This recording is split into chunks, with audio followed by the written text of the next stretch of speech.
មានចិត្តភាំងក្តីចំពោះទឹកដីនឹងជាតិខែមរា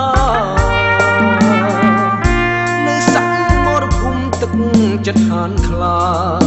កាពីរដ្ឋាជាគេដូនតាដែលបានទុកអើគ្រប់ព្រំសេមានេត្រារំពៃត្រជាងហួយងវៃចិត្តខ្ចំស្មារតីដៃកាន់អាវុធតាមអូចាប់ដៃមកឡៃដើមខុសក្បាលឆាយទឹកធ្លាក់អស់ទោះនេះជាសំរស់ព្រំដែននៅលើខ្នងភ្នំ100សៃដែលបានជួយផ្ដល់ផុតទុកផុតក្តីកង្វល់ជំរះមុនទល់សង្ស័យមិនសល់អ្វីឡើ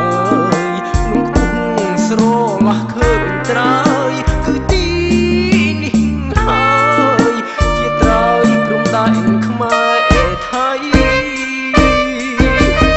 កើតជាកូនខ្មែរត្រូវស្នេហ៍ទឹកដីមិនឲ្យជាតិដទៃចូលមកបំភ្លៃទឹកដីបានឡើយមកហ៊ានឈ្លានពានខ្មែរមិនប្រោះងើយឆន្ទៈនេះហើយគឺជាចម្លើយស្មារតីកូនខ្មែរ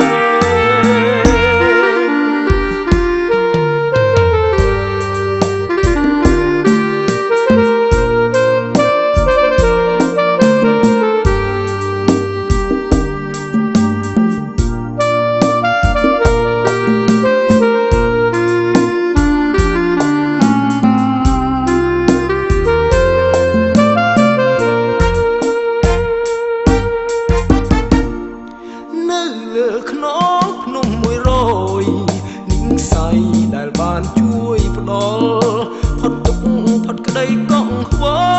ល់ជំរះមុនទល់សង្ស័យមិនសល់អ្វីឡើយក្នុងគុំស្រឡះឃើញត្រើយគឺទីនេះហើយជាត្រើយព្រំដែនខ្មែរថៃ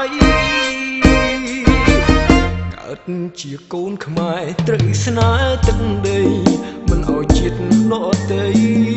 ចូលមកបំភ្លៃទឹកដីបានឡើយ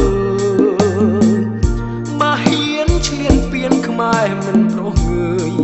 ឆន្ទៈនេះហើយគឺជាចម្លើយស្មា